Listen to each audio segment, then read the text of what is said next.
Hey, I'd like to welcome you to another episode of Mission Matters. My name is Adam Torres, and if you'd like to be a guest on the show, just head on over to missionmatters.com and click on Be Our Guest to apply.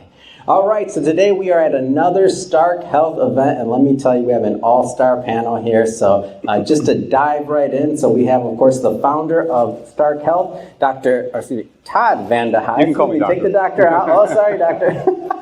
Who's the founder of Stark Health, which is a Southern California-based healthcare company redefining what it means to practice medicine. At the heart of his mission is a shift away from reactive pharmaceutical-dependent care and towards a proactive model grounded in root cause healing. Let's give it up for Todd. Thank you. All right, our second panelist, Dr. Resham Udam Chandan. Let me say it right, Udam Chandani. All right, I didn't butcher it, or maybe a little bit. And Dr. Resham is a double board certified physician in family and obesity medicine with specialized training in metabolic health, functional medicine, and longevity. Let's give it up for Dr. Resham. All right, just to get kind of a feel for who's in the audience, who here currently uses Stark Health? Okay. Me too. Okay, wonderful. Yeah. Who here considers themselves kind of like more advanced in longevity and kind of follows the longevity space pretty closely? Awesome. Okay. So I have some questions here, and Todd, and as I kind of tee these up for both of you, I know I had to look up some of these, so I think for the audience it'll be helpful if we kind of go into some of the terms too, and just kind of go, beginner style, and we can get a little bit more advanced for everyone. Okay. So I know at the heart of what you're doing here, Todd, at Stark Health is rooted in root cause medicine. But even functional medicine, the focus can drift towards testing, supplements, rather than changing behavior. So how do we ensure that we're actually addressing the inputs, whether it's sleep, nutrition, mindset, or anything else, instead of just treating dysfunction in a more expensive way?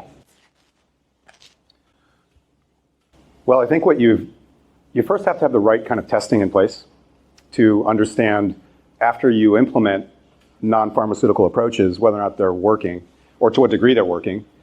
And labs are very helpful for that. They're easily accessible. They're reasonably affordable. They're not comprehensive enough, in my opinion, though. By that, I mean, in order to really know if you're heading down the right road with health optimization, you can't tell if you have my new friend over here who's a kite surfer, brother. He's a surgeon, so he naturally has forward head carriage.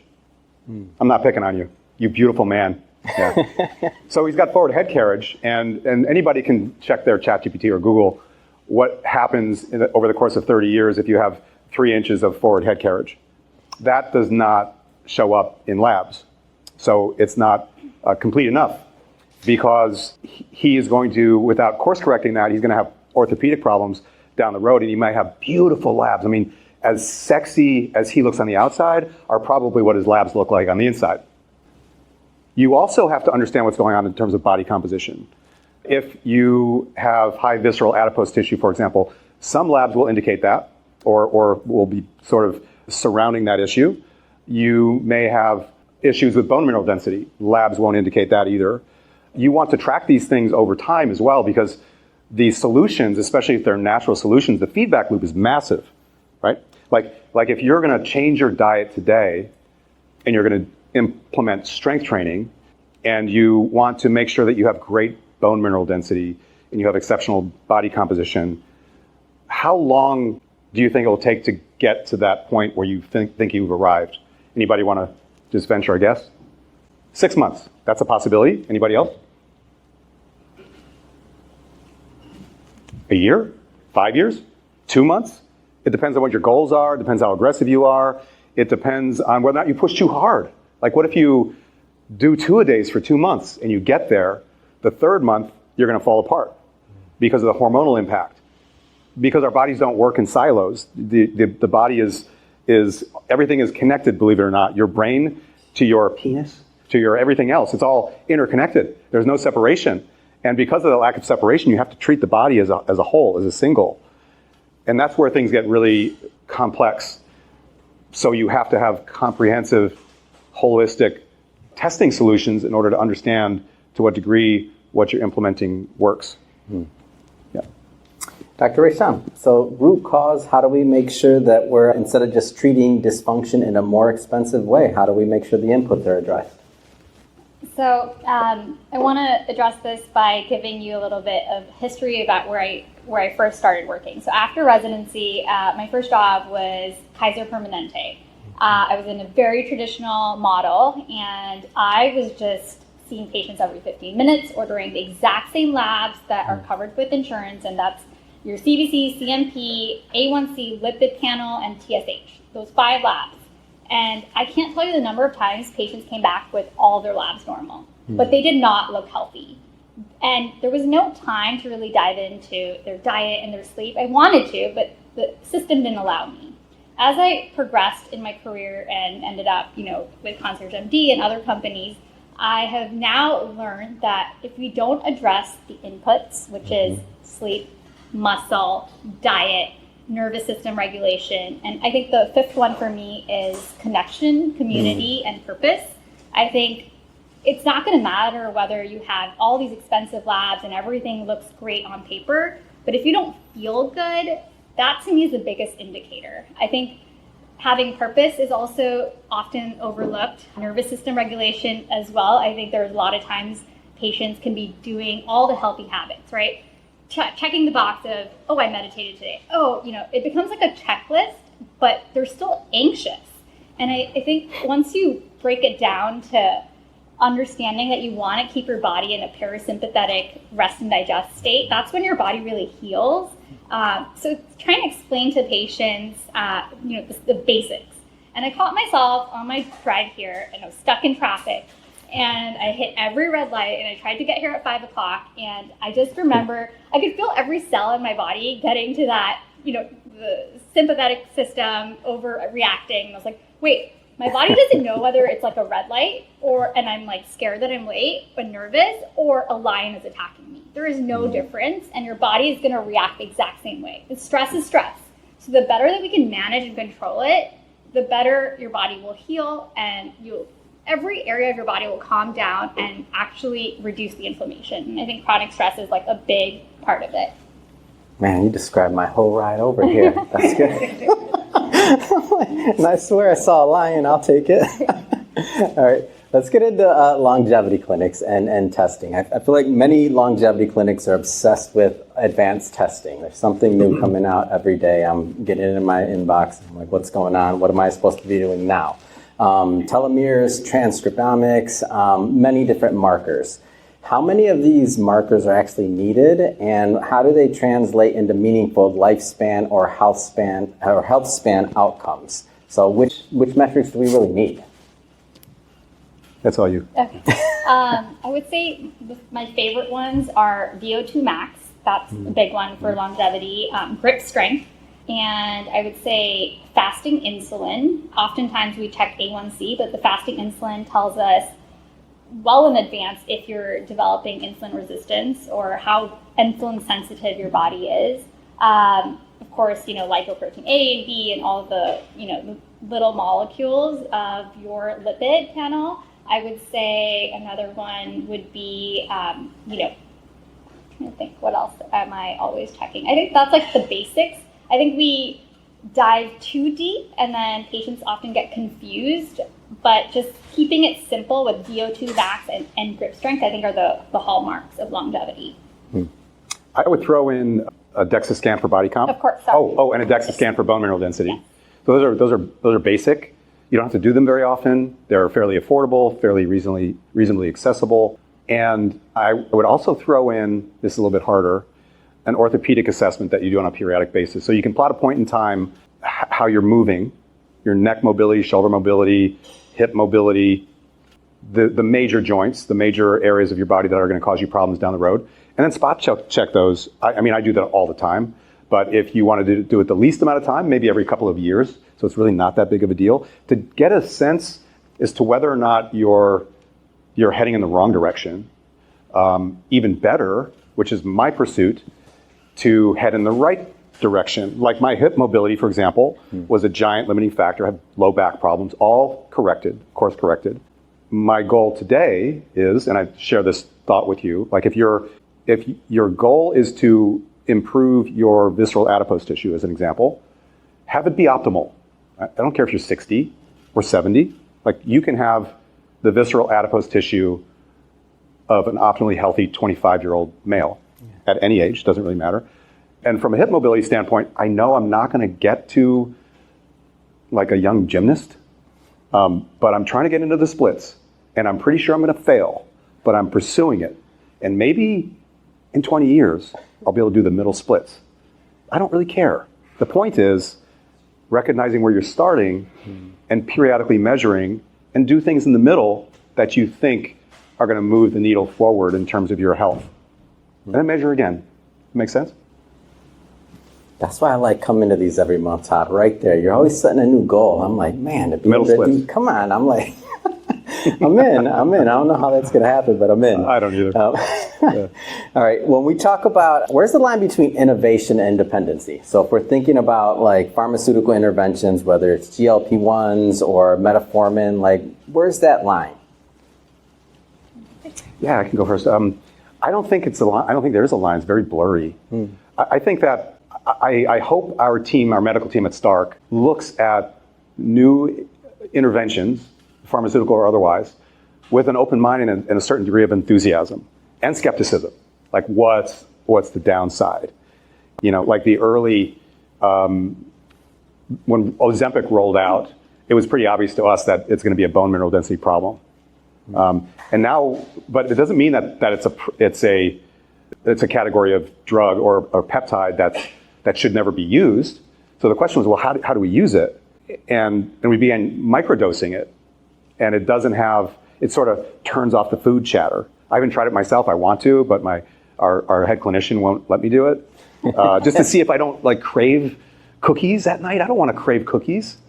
But I do. Throw out that guinea pig thing. Yeah, so I want to see, like, even for me, which is a giant sugar problem, even for me, can it turn that food chatter off? That'd be very interesting. Also, when we consider these interventions, we wonder, well, what's the downside of not having to struggle against food chatter? Like, think about that for a minute. If everything is easy, the things that are difficult to accomplish become less fulfilling. You know, so if I make it through that day without eating a cookie, and I'm going to bed and I'm doing my grateful journal like I have done for so many years, I do all the things, I feel like I've accomplished something if I didn't eat the cookies. And that goes away with the drug that prevented the food chatter. And I don't have that thing anymore, that sense of accomplishment, which I think leads to joy. Greater health comes from joy. So these new interventions are to be looked at, I think, with skepticism and excitement and potential, and to be careful as well. Yeah. Any comment? Yes. I love GLP-1 medications. I prescribe them quite often. I think they are a great tool for patients that have struggled. And I think when I was in medical school, we didn't know a lot about these drugs. We knew them as diabetic drugs. And then we later found out that they had side effects that could help. You know, it provided weight loss, a pretty substantial amount of weight loss as a side effect. And then we discovered that it could help with obesity. Now, obesity is such a complex, multifactorial chronic disease that has many causes. So it could be genetics, it could be perimenopause or menopause, decreasing your estrogen and progesterone, and the body fat composition moves around, and you have it more around, it's visceral fat and around your abdomen. And I think for patients that have struggled with obesity for a very long time, and you present this option to them after they have tried everything under the sun, every diet, keto to strength training, and nothing works, it's a tool, but they should not become dependent. I think the key is to help them realize that this can help them get to their goal sooner. And once they start to see those results and they see the fat started dropping from their body, it provides them with the encouragement that they can do this. But if they're just stuck on a keto diet and they're doing all the right things, but they're not seeing progress, anyone would give up and lean in for the cookies. So I think it's really important to offer them this solution, but to also tell them that they will lose bone density. That's inevitable. They will lose muscle because anytime you lose weight, you lose fat and muscle. Whether you're doing the keto diet, whether you're doing any diet, any weight loss leads to fat and muscle loss together. Now, what you need to also factor in is strength training as well as the protein consumption.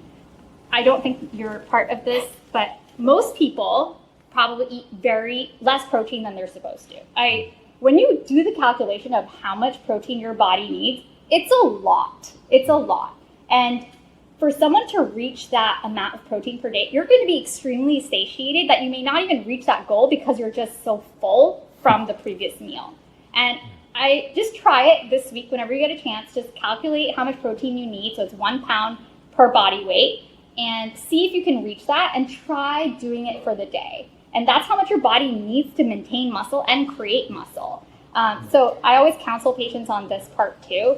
But GLPs are not a one-size-fits-all, and it's not a Band-Aid, and it's not a quick fix. It's a tool to help them get there, because the alternative is them living with this weight and then having the risk of developing chronic disease, including cancers and other things that obesity can lead to, including, other mechanical issues. So I think I just want them to get metabolically healthy as soon as possible, as well as the activity and the motivation, and to have a better life, because life, you want to expand, you want them to enjoy their life and live out their purpose and be happy and be with their kids and run around and not feel this burden that the weight provides. And a lot of times when you dive deeper into their history, you find out a lot of it is emotional too.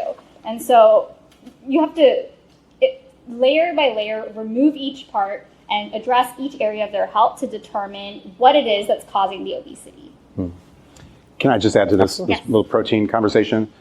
Protein is just fascinating to me. It's even though we've been at this for almost 15 years, it's still a hurdle for both men and women, even more so with women.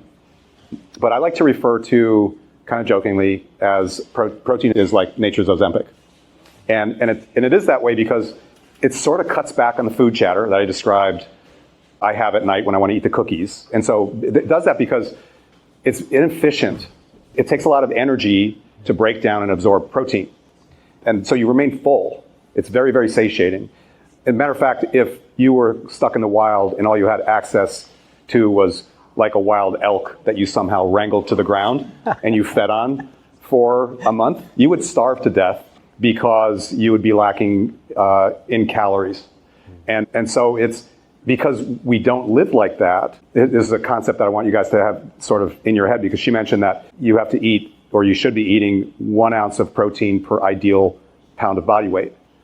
That's a lot. If we did this 100 years ago when we were farmers, we would have problems. We would be starving to death. But because we're sedentary, we don't move as much. I move a lot. I move about 8 miles a day. And I still need to eat a lot of protein in order to make it happen from a health standpoint. So it's probably the greatest, most natural, most powerful, life-changing lever you can pull if you can pull it. But you know how hard it is. Nature's Ozempic. Yeah, you can steal that. Yeah. Todd, you mentioned something, and I just want to stick there a little bit longer, especially for the individuals that are new and haven't been to Stark before. You said, you wanted to try, but they wouldn't allow you to. So not specifically that treatment, but just in general. I know we've had this discussion before. Can you talk a little bit about maybe the founding of Stark and how you you were the original guinea pig. I think that was the word you used. Probably not guinea pig, but crash dummy. There we go. That was the word. Yeah, the original crash dummy. Well, I in the early years of Stark, I didn't really know what my background is in manufacturing, so I didn't know anything about fitness. I knew what one of those barbells was, and that's about. I actually didn't know what to do with it, and injured myself quite a bit by trying to figure it out. And teamed up with a great strength coach and a nutritionist. And there's a guy named Charles Poliquin. I don't know if you guys have heard of Charles Poliquin. He's a famous strength coach from Canada, well known for training Olympic athletes and hockey players for some reason. And he would hold clinics and train strength coaches. And he designed what he used to call the meat and nut breakfast. And I actually don't eat nuts anymore, but that kind of got me started down that road. And this was in 2011. And by 2012, you guys all remember the headlines popping up around how red meat causes cancer and heart disease. And we had students coming in, which is our term for clients and patients, coming into my office saying, hey, you guys trying to kill me? Like, I just went to see my doctor. He said everything looks great, but I told him what I was eating. And he's like, well, don't do that. Don't do that. This is the new research. Be careful. And after like the fifth one, I decided, well, maybe I'm dying too. And so I went to see my doctor, and he told me the same thing. And I just didn't understand. I didn't understand their educational limitations. And he didn't express them to me. He didn't tell me that he really, in medical school, didn't learn about nutrition. And so I was confused by it, brought my labs back. My business partner, who was also a nutritionist, looked at them and said, you look beautiful from the inside. And there I was. Do I trust this unlicensed strength coach that was trained by the Canadian? Or do I trust my medical doctor? Yeah. And I'm like, I want to trust him, this guy, but I feel like I should trust that guy. And so I tried to get them together, and the medical doctor would not. I didn't ask for much of an explanation, he just refused. I actually went to the receptionist too, and I'm like, hey, do you think I can like bring my guy over here and get us all into a room? And she's just like, no. She shut me down. And so I was angry and confused, and I'm driving back to my office and thinking, well, I want a group of experts that don't share the same educational background. I don't want a group of MDs. I don't want a group of nutritionists. And I certainly don't want a group of chiropractors. Little chiropractic joke. Because I don't want a group of them, because they all have a lot of value that they bring to the table in the way of perspective. And if they're all sharing the same goal, which is to take my body, as in this particular instance, and lead me to a state of optimal health, I want their varying perspectives. You know, I wanted my MD to chime in about going on Lipitor or whatever he was telling me to do at that point. My total cholesterol was 207. My HDL was 80. I don't know. LDL was 120-ish. You know, I don't know what the particles were. We weren't testing back then. I don't know if Boston Heart existed. I don't know. Anyway, it was just cursory type stuff, basic stuff like you were doing at Kaiser. So I just decided, because no one would do what I wanted that were already in their positions and I couldn't bring them together, that I would just create it. And that's what this is. So it's a team that virtually or literally, like standing around you, from Dexatex to NMDs to MDs to chiropractors, training program designers and strength coaches, they're all buzzing around me as the original ground zero patient. And that's what Stark does for everybody that steps into our ecosystem. That debate occurs. Today it occurs in Microsoft Teams. Back then it was like, Joe, what do you think of this? Maybe quite not like that. All right, so one more question, then we're gonna open it up for the audience, okay? So get those questions ready. All right. So growing interest in hormone optimization, testosterone, and for the thyroid, should we be talking about lifestyle drivers that suppress hormones in the first place? Or where should this be in general in terms of when we're prescribing? Should it be, where does it fit in our health overall? Oh, this is going to be a fun one. We're going to just talk about this together. Because you got your clinical experience. I'm a patient. Yes, okay. All right, this is going to be really good. I think if you don't have the fundamentals down, nothing's going to work. It's all going to, you're just going to need the testosterone, you're going to need the hormone replacement therapy, and nothing's going to function as optimally, and you're not going to see how good it can really get. And I think one of my biggest fans right now is peptides. If you haven't tried them or heard of them, I just think it's extremely fascinating. We have a peptide called CJC, which is a growth hormone-like peptide. So it's not necessarily giving your body testosterone or giving your body progesterone or estrogen. It's telling your body to make more of its natural hormone. And what's amazing about that is that you're not going to suppress your body's ability to make that hormone. You're encouraging it by signaling your body to make more versus telling your body hey, I have enough testosterone. You gave me exogenous testosterone. I shouldn't make any more. But, there's obviously certain cases that exogenous testosterone works really well. So I think it's about understanding each patient's unique case and addressing it with an open mind and seeing all factors, especially their lifestyle, because it will give you clues into areas that they can work on and things that can really enhance their health. I mean, just waking up in the morning, getting sunlight in your eyes within the first hour, eating protein at breakfast, strength training 2 to 3 times a week. We're not talking about a lot of strength training, but even 2 to 3 times a week will move the needle when it comes to your hormones. Again, emotional or nervous system regulation and emotional connection. Those are my 5. Okay, I've never counted mine. But whether it's through peptides or testosterone replacement therapy or hormone replacement therapy, as you get older, there's a likelihood that eventually you're going to have to replace your hormones. And there's all sorts of things you can do when you're younger.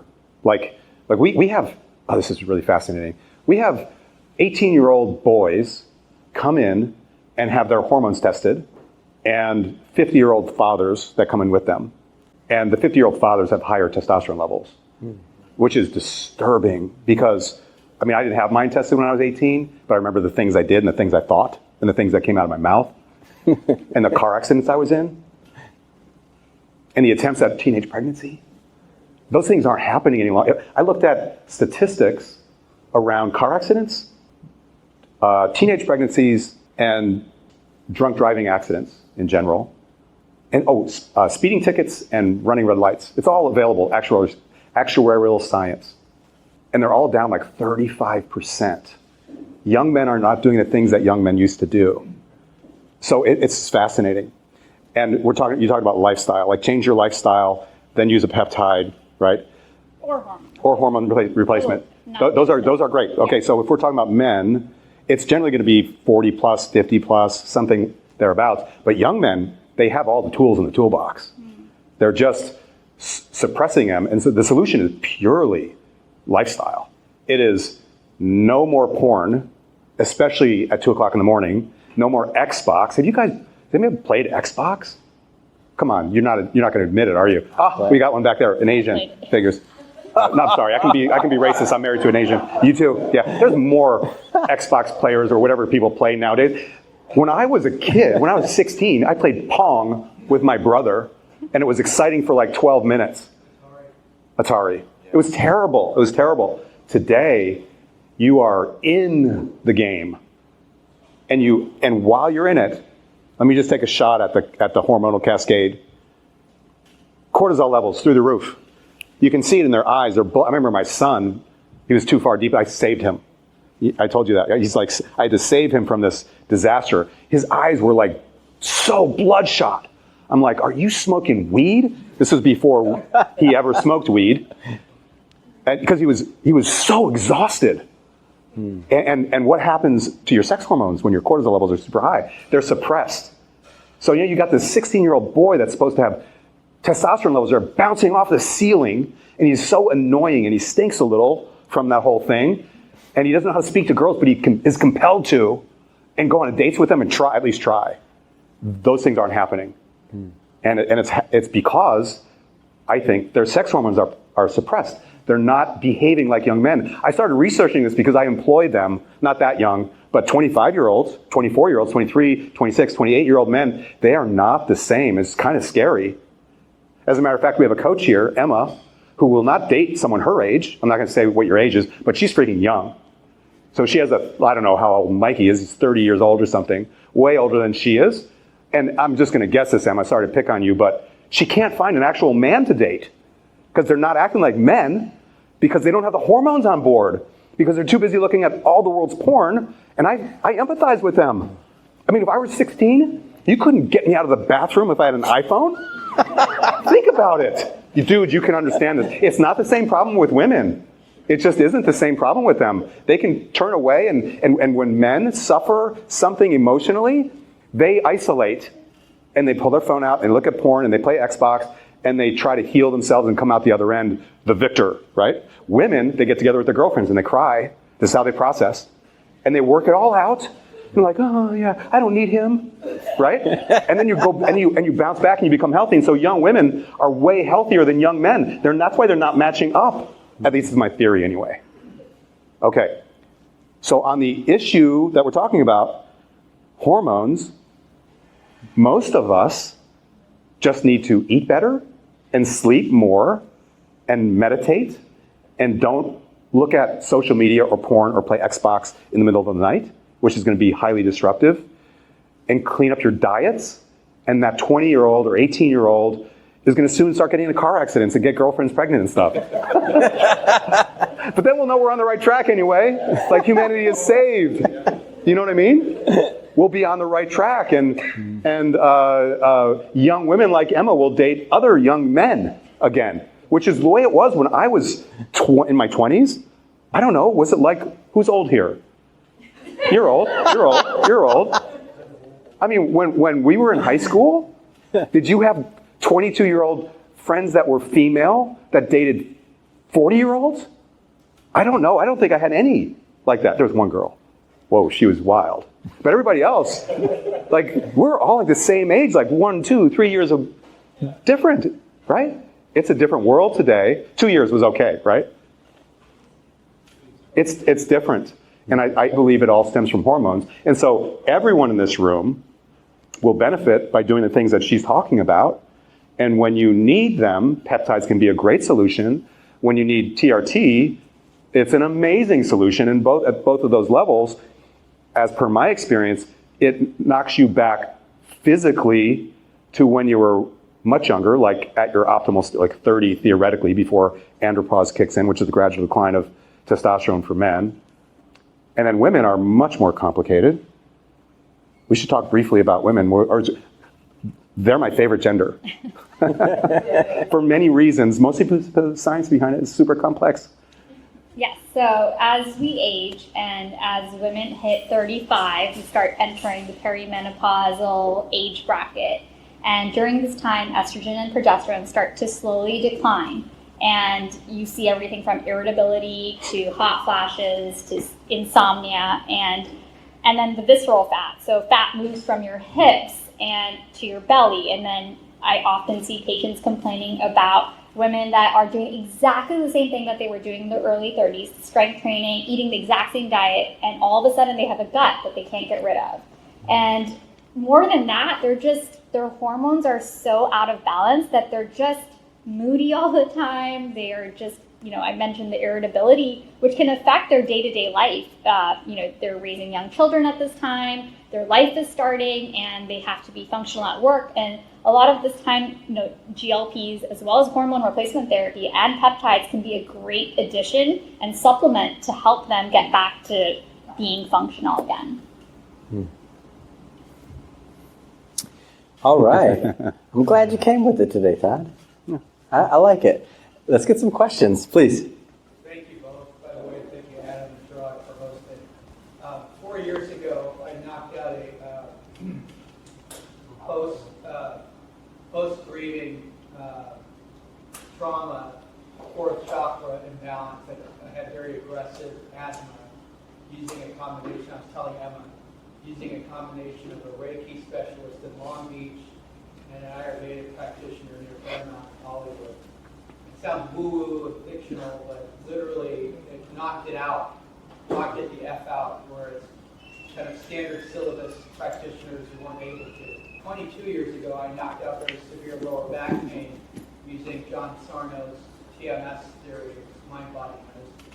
That's a long-winded way of asking how receptive could Stark be, with all due respect to your training and residency and background, to Eastern or Southern Hemisphere healing traditions and hoisting them with some credibility, because you're begging the question, porn, any addiction, it's due to trauma. The depression factors, fat that doesn't go away is due to stress from cortisol from stress. And how could there be more of a holistic method? How could Stark be groundbreaking in that sense of infusing the physical fitness with traditional medicine and then traditions from other parts of the world in a way that would actually kind of correct or inform mainstream medicine. We have MDs here that are very dissident or that are also like questioning and wanting to get a sense of what actually works versus just commissioning. And how receptive is Stark to being able to diversify it, at least being receptive to these other traditions? Oh, that's a great question. I love them all. I'm greedy when it comes to approaches to better health. And, well, matter of fact, we integrate, meditate. When I first started meditating 14 years ago, it was really like fringy, woo-woo, hippie. And I'm not that guy. And I can't tell you how powerful that's been in my own health journey, and breath work, and exercise, and getting sunshine. And I mean, sunshine, I don't know, like 10 years ago was not a health tool, right? It's skin cancer, yeah. What's that?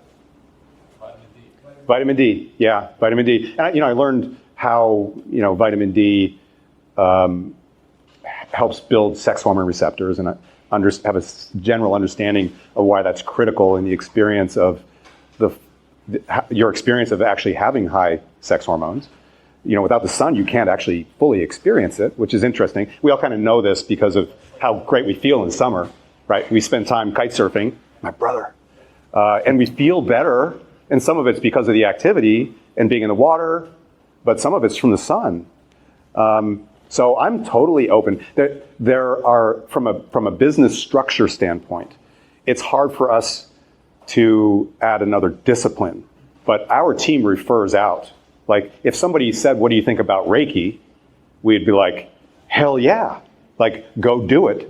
If you believe in it and you do it consistently enough, it's a powerful tool. What about breath work? Well, yeah, hell yeah, you should do that. We can explain the reasons why biochemically it will matter for you, but we don't do those things internally. What we do internally are the things that we believe we can approach in a very unique way and are critical inside of our ecosystem. But we can't. I'm a great example of someone that is a AAA personality and recognize that all of my health problems are primarily psychological, emotional. And I'm working hard right now, right in front of you guys, to become a type B personality. I've been working on it for like 8 years. So like, I'm a failure. My type A personality tells me, "You're failing as a type B personality." My type B personality is like, "It's cool, bro," So these are, I think today, medical practitioners also believe that these things matter. And in the early, like the dark ages of Stark, no one believed that they mattered. So we have come a long way. Functional medicine is a term that most people understand today. And when I first heard the term, it was from my business partner. I was just like, giant internal eye roll. Hopefully I suppressed that and didn't, exhibit that, like thought he was kind of full of crap. But today, it's the way to approach medicine, especially at a primary care level, right? Yes, absolutely. I think it's incredible that you found a tool or intervention to help with your condition. Ayurveda, which is an ancient Indian wisdom, uses the concept of energy constitution. So there are 3 types, Vata, Pitta, and Kapha. And the goal is to be tridoshic, which means that all of those energy types are balanced. And I don't usually talk about this often because I don't know which patients are receptive to it, but it's definitely a modality I add into my practice. Because, for instance, when I'm feeling fiery and just like stressed, I know that I'm a Pitta, but you can take a quiz online. And I know that there are foods like cucumber and certain dairy products that can help me calm my Pitta energy to become more Kapha and Vata. And it's essentially having reflux, and so you are eating foods that can calm the reflux. So I think it's a very interesting modality to supplement everything else, and I love that you found that, and that was helpful. Or shop, yes. And not a lot of doctors are very much interested in that, but there are quite a few that are. So in addition to that, acupuncture, I think, that is one that now has become very trendy, but also it works really well. I have a lot of patients that suffer with infertility and have used this acupuncture to help them get pregnant, and I think it's fascinating. All right, we'll go for one or two more. Let's go. Can you explain a little bit the difference between visceral and subcutaneous fat? Which ones are going to go first when you're losing weight? Which ones are better to hold on to? I understand a little bit about both of them, but not enough. Sure. So subcutaneous fat is the fat that you can pinch.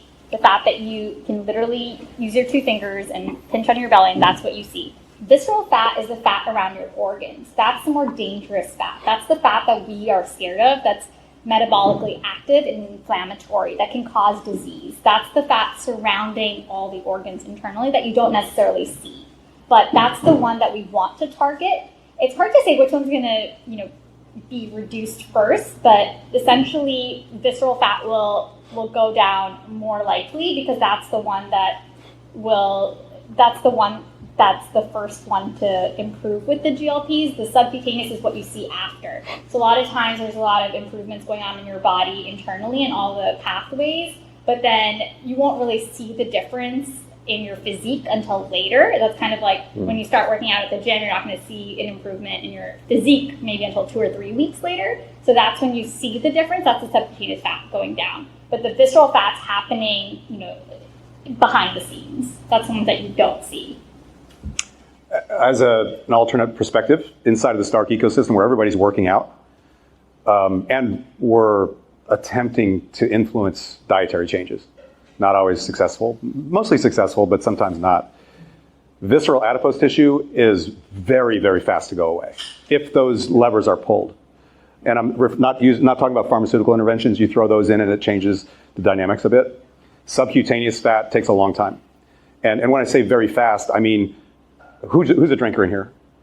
I'm not picking on you. There we go. Okay, I can see his waistline. My friend back here, great looking guy, and you dress really well. I wish I had the pepper. I just have the salt, so that kind of sucks for me. But you have roughly 2.5 pounds of visceral adipose tissue. I can see it. Your one button, right where your belly button is pushing out a little bit. I'm not picking on you. He's a beautiful man. He's a beautiful man. Okay, so if you stop drinking completely, and for many people it's very, very difficult because it's like a rhythm to your day, and you get home, you unwind, you have a scotch or whatever. If you stop drinking, you will likely lose 1 to 2 inches on your waist, and it will all come from visceral adipose tissue. It's very, very fast. And it is dangerous, and we also see it in labs. So we would see that on a DEXA scan. Maybe I'm 1/4 pound off. Not 2.5, maybe 2 1/4 or 2 3/4, something like that. But you also likely have high triglycerides. And so when we see those two things go together, you are a drinker, or you're a Mormon who eats a lot of sugar, or you're me. I have a lid on the sugar, but it's a battle, right? I win it most of the time.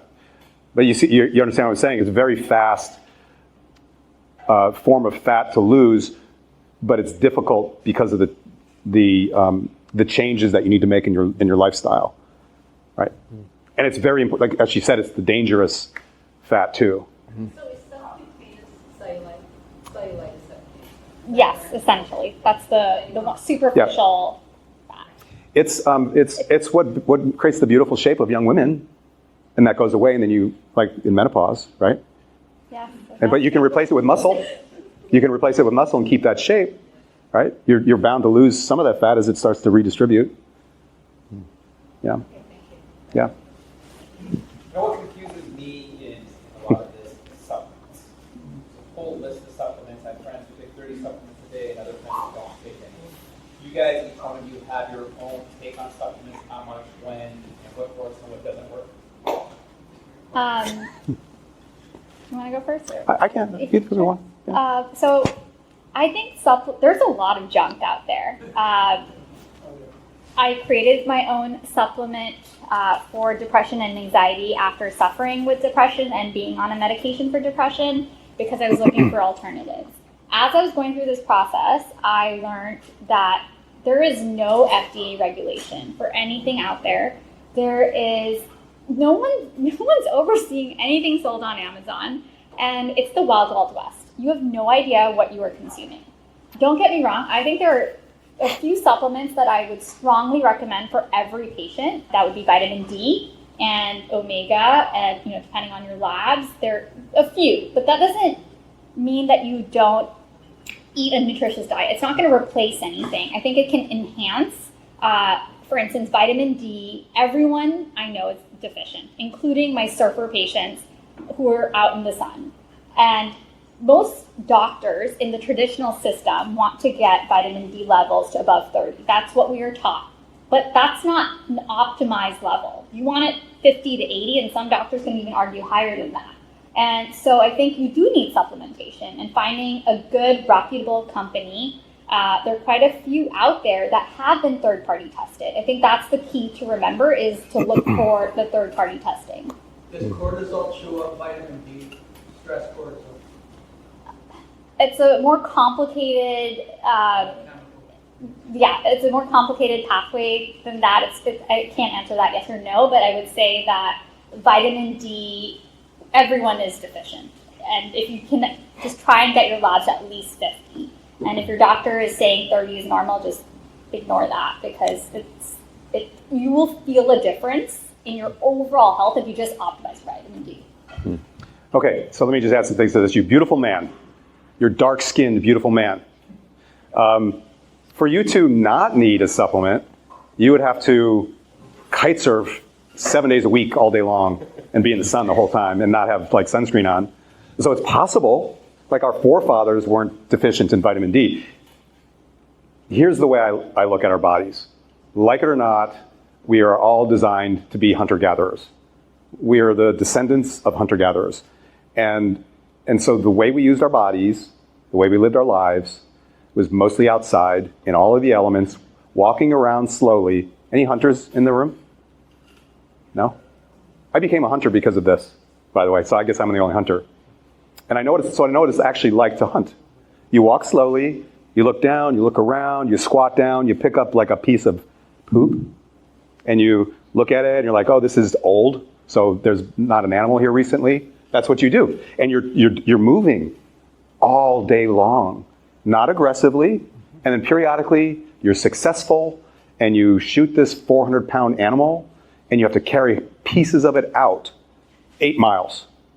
And those little bursts of energy over long periods of time of not much energy, always outside in the elements in the sun, shivering, sweating, being comfortable little pieces of time, but really not most of the time. Our bodies are designed for that. And so it became apparent to me when I went to the island of Lanai and I hunted with a Filipino guy who's been a hunting guide. He was my age, so I'm 57, he's 56 or something. He's been hunting there since he was 19. And he moves like a cat. And he was physically, to be honest, he looked like me, but I'm doing all these things to create that. And he just is hunting. But he moves better. I sat at a desk in an airplane, in a car, on the sofa for decades. So my hip flexors are short, low back problems, all the things, the ravages of modern living. He had none of them. And his eyesight is great. His skin, I'm looking at him, looking at his butt, looking at his face, his skin. I'm like, this guy is a beautiful specimen of how we're all like him, genetically speaking. But he's using his epigenetics to flip on all the right switches. So we have the potential, but we're never going to get there. You're never going to get there. You're in surgery all day long.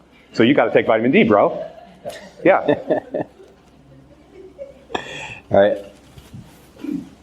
So you mentioned acupuncture a few minutes ago, and he was talking about Reiki and some other Eastern traditions. When I was young, I was an exchange student to China. I was one of the first ones from the United States. And I hung out with traditional Chinese medicine doctors, and they tried to explain their ideas to me, and some of it stuck, and some of it didn't. But one thing that I saw was acupuncture. And then eventually, when I came back to the United States, I was interested in it, and qigong and everything that they do. And then I noticed after a while, Western medicine was very hostile to Eastern traditions, but then eventually insurance started paying for acupuncture, and so you got Western medicine, or at least the insurance companies who had Western medical advisors said, yeah, this works. We don't know how it works, but it works. So it was like, acupuncture came from millions of people over thousands of years, trying. So I'm really interested in your approach, which sounds like a team of rivals talking to each other, and they're all from different traditions. And what we want is what works, right? So how do they ever sit around in a room and just talk to each other and try and convince each other, and who wins? Well, the patient's in the conversation too. Yeah. So if you want Reiki and you believe that that's going to work, just believing it's going to work means it's more likely going to work, right? So there's a heavy, heavy influence that our, like I said, I think I told you guys that we refer to our patients as students. And the reason we refer to them as students is because we believe that skill or health is a skill or a set of skills. And then when you slowly stack them up over years, you become really, really good at it. Like, the hunter guy didn't really have to think much about Health is a skill podcast. Health is a skill, yeah. And so the patient has a giant influence over that. And none of our practitioners would ever say, oh, don't do that, that's a bunch of BS. I don't know that we would label anything as BS, to be honest. If something worked for 1,000 years, there are probably exceptionally beneficial elements to it. And that we don't know. Oh, this is another primary part of our culture inside of Stark, is that we're all peers. There's no hierarchy. We believe that we don't know everything about the human body. I mean, duh. We actually don't. Everybody knows that, but we approach the human body with that level of humility because that enables us to learn and develop as a team. So in the future, we may have Reiki practitioners. We may do acupuncture. It just depends on, a lot of it's driven by consumer awareness, because when somebody believes in something, like 10 years ago or in 2012, if we thought the carnivore diet was the way to go, and we told everybody in the face of these headlines that red meat causes cancer and heart disease, but oh, by the way, do the carnivore diet, like that would have been bad timing, right? We couldn't lead anybody through that. And so a lot of this is consumer awareness. It's a very exciting time actually in medicine, as you know, as you're sitting here as a functional medicine doctor. And a couple years ago, I was at a little convention listening to RFK Jr. speak about functional medicine and psychedelics, and he's running for president. I was like, what is going on around here? Like, things have shifted a lot, and they're shifting in the right way. So, I would imagine in the future, medical doctors may be learning about these alternative medical procedures in medical school, potentially, or it will become fragmented and team-oriented, fragmented in terms of education, team-oriented in terms of application, just like what we're doing. But basically, what we do is just applying common sense to the human body. Like, nobody knows everything about the human body in total, so just bring a bunch of people in, and the likelihood that we together know more than as an individual is pretty freaking high, right? Statistically speaking. That's it. So, right now we have teams of 5. Maybe in the future we have teams of 8. And they're just doing other things. We're going to be pulled through this with our own education about the human body and the consumer demand for that as well. And your practice is going to be different too in the future if you're in tune with what's happening in the community. Yeah. I have to ask this because I was talking to Emma. I've been with 24-hour Fitness because I was grandfathered in and I paid little to nothing. But it's like my high school gym versus with this level of sophistication, interdisciplinary treatment, really to the point of disrupting modern medicine, like the 3 of us are stuck. You guys could potentially do that. I have a firm sense there's going to be consolidation waves over the next 24 months based on where regional banking is going, where the insurance space is going, where thus like 24-hour and LA Fitness and perhaps UFC, there could be consolidation amongst those. Assuming that that's like a step volleyball, how could Stark be in an advantageous position not to circumvent that consolidation wave, but to take like anxious, well-endowed members from them, even from like economics. Like, except that they're all going to shrink, just like 17 years ago. How can you, as like the little choo-choo that could, be in a position to take advantage of that and grow while these other guys need to shrink or just straight up go out of business? That's a great question. So we're talking about business now, not as much the human body, but it's our business and the human body are interrelated or interconnected. Thank you for asking this question. I'm not the same business person that I was when I was younger. This is more of a mission than a business to me. It's a heavy purpose-driven organization. And part of that's because when I started the business, all I had access to were a bunch of millennials. And instead of trying to convince them to be like me, I decided I'd be like them. Become an altruistic, 23-year-old in my 45-year-old body. Otherwise, it was a nightmare to manage them. So I just became like them and outsprung this beautiful business that's really in heavy pursuit of the truth.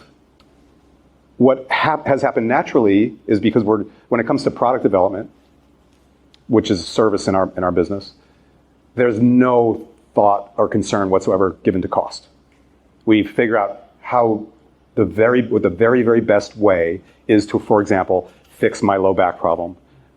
Doesn't matter, like what tools, what technology, therapies, how much time it takes an individual practitioner, don't care at all. We just create the very best thing.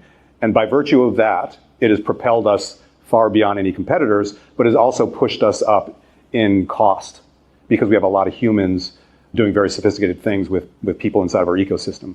By the nature of that and the shifts in economic categories, we have become more and more appealing to the ultra wealthy.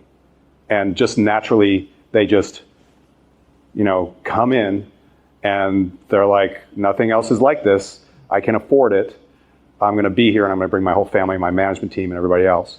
So I think that you are going to see some consolidation and shifts in the fitness world because they're just renting machines and stuff. And it's kind of gross. I don't know about you guys, or you think about that. This is not a facility. This is a service-based business where we're focused on leadership. Like we're trying to connect with highly sophisticated people on an emotional level and use our knowledge of the human body that we've gathered over all the testing over the last 12, 13 years to apply solutions. But the degree to which we're able to get them to follow us, which is imperative in their success, is what we try to develop at Stark. How do we connect on an emotional level, convince them that we're right, and have them follow us in a way where they feel compelled to do what we ask, even when we're not present. So when they're home and they open up that cabinet and they look at the cookies, they say, no, I will not eat that cookie tonight. So we're almost in two different universes, but because of the demand and the lack of solutions that those particular businesses provide, and it's also in medical practices as well. If you're not in functional medicine and you're a primary care physician, you're kind of a buggy whip. You kind of are. And I would guess that in your practice at some point in the future, you're going to realize, I can't just do it with labs. I can't just do it with plans. I have to try to execute. And then you're going to think, oh, wait, that's what Stark is. Yeah. You're going to have to, like fitness, wellness, medicine, outside of specializations, like our plastic surgeon friend over here, they're all growing together. There's really no separation. Yeah. All right. Oh, one more. We'll go one more. Yeah, could you speak a little bit about the protein sources and what you found to be most efficient ones and balanced, especially for the body? Question again? Protein sources and And the female body. in the female body specifically. So I grew up as a vegetarian, and I went to medical school and realized the benefits of omega-3, and then I became pescatarian. And then I got pregnant with twins, and they told me that I had to eat 120 grams of protein every day. And I just didn't know how to do that with my current diet. And so I then started to eat chicken. And I've continued to eat chicken because I love how satiated I feel when I do eat it and incorporate it to my diet.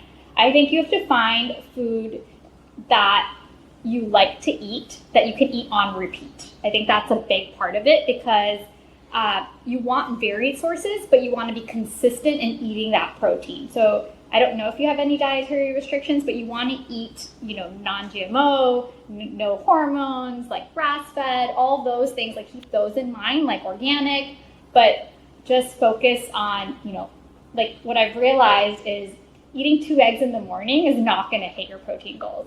And I used to think that that's what you would eat for breakfast in the morning, and now I eat maybe 4 egg whites, 1 egg yolk, some cottage cheese, some Greek yogurt, and maybe a protein shake later in the day, because I need it. What you think you need to eat is not what the actual, you won't hit your goal that way. So I strongly recommend reading labels and just start calculating what you need based off your body weight to see what that looks like. And once you figure that out, you can really understand, like, hey, if I go to a restaurant, this is how much 4 ounces of chicken looks like. This is how much, salmon looks like, and understand what you need to hit that goal for the meal. And for women specifically, you want to eat 30 grams of protein, ideally with every meal.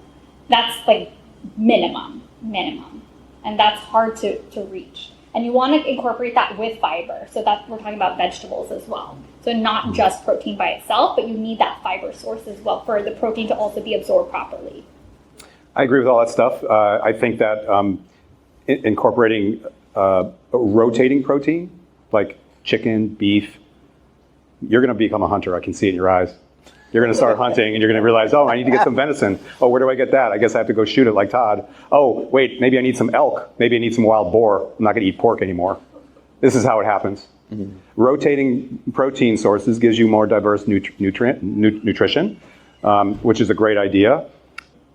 The next level below that would be like, processed proteins, like whey protein or vegan protein, or you're going to end up supplementing. Not ideal. We are about to roll out our second protein product. It was just between us guys. I don't actually use any of our protein. I just eat the food, and it's my own protein. Like, I own it because it's so much better to eat the food. So if you have to fall back on that, great. But if any of you guys want to follow me on Instagram, tomorrow morning you'll see me post my breakfast. Testosterone. That's my handle. Testosterone. Okay? So if you're on Instagram, you can find me, you can follow me. We'll become great friends. And every morning I post my breakfast video with my shirt off, because why wouldn't you, if you were 57 years old, and maybe you think you're going to lose all this pretty soon because you're so old. And you'll see exactly what I eat for breakfast. Yours would be, like this morning I had, I think, maybe 8 ounces of ground, turkey or something. And tomorrow it's going to be grass-fed beef or whatever, like a filet mignon. Seriously. The thing is, it looks just like my lunch and suspiciously similar to my dinner, too. And that's a hard thing for people to get their brains wrapped around. But at the end of the day, I'm trying to eat about 180 grams of protein. I weigh about 165 pounds. So that's about what I need. And it's very easy for me at this stage because I've been doing it for so long. And my breakfast is like that. Back to the eggs. A single egg has 6 grams of protein in it. That's a lot of eggs I'd have to eat. Like, I'm just not going to get there. You see, but meat in particular can be quite heavy, and alternating it with like some pescatarian options sounds great, but do you hit the goal? Yeah. So if you watch me long enough on Instagram, you'll see a salmon fillet pop up in my breakfast as well. I'm not like trying to just eat things that run around. I eat things that fly, and I eat things that swim, too. I eat all those things. Rarely do I eat eggs. I have issues with eggs. I just don't digest them very well. I hope you don't have issues with that. I would love to eat more eggs. I love them. But you're not going to see me eat a lot of breakfast food. I do eat a lot of vegetables with my breakfast. Ew, that's weird. Fermented vegetables every single morning. I eat a lot of fiber. I specifically take a fiber supplement, psyllium husk. I eat a lot of chia seeds. I just eat a lot, but it's very, very heavy protein. And you're doing the same thing as me, just for a smaller body and a female body. Correct, yes. But minimum 30 grams for women, for every meal. So what was that following on? 1 gram per pound or? 1 ounce of protein. No, wait, it's gram. 1 gram. 1 gram. 1 gram. For ideal body weight. So if you weigh 180 pounds, you're going to target at the start 180 Grams. And that's grams. just to maintain Yeah. your current muscle mass. A little bit more detailed in this. This is going to be a bit confusing to you. If your goal is to lose weight, you would be heavier on the protein and lighter on the other food sources. So you'd eat more protein to lose weight. So which female out here wants to fit into a smaller dress size? Just raise your hand. Anyone? Yeah. Yeah. Okay. Yeah. Okay. Right up front. You would eat on the higher end of the protein than I would, because I'm not trying to get physically smaller. And when you eat protein, because it's so takes so much energy to digest it, it's so satiating, you're going to end up eating less, and it's inefficient. It uses a lot of your own energy. If you only ate protein, you will lose weight from eating protein. Keto diet, right? That's high fat. Yeah, keto diet is technically like 60% fat, I believe. Does that sound right? 40% protein? Yes, 40-60. Yeah, we use the ketogenic diet, I think, only when there's a Parkinson's patient or something. For brain health, yes. Yeah, we generally don't prescribe it for, like, somebody wants to get stronger or alter body composition. It works, but it will alter your lipid panel. Yeah, and And but that's not worth it in a lot of cases. in a lot of cases. And if you do it, be careful, do it slowly. I've done everything to the extreme. So I went full on ketogenic diet. And we're going to get really intimate right here. I went into this dark bathroom and I was peeing, standing up peeing into the toilet. And I shat myself like a baby right up my back. Because I wasn't used to, I'm sorry, we have some people cringing.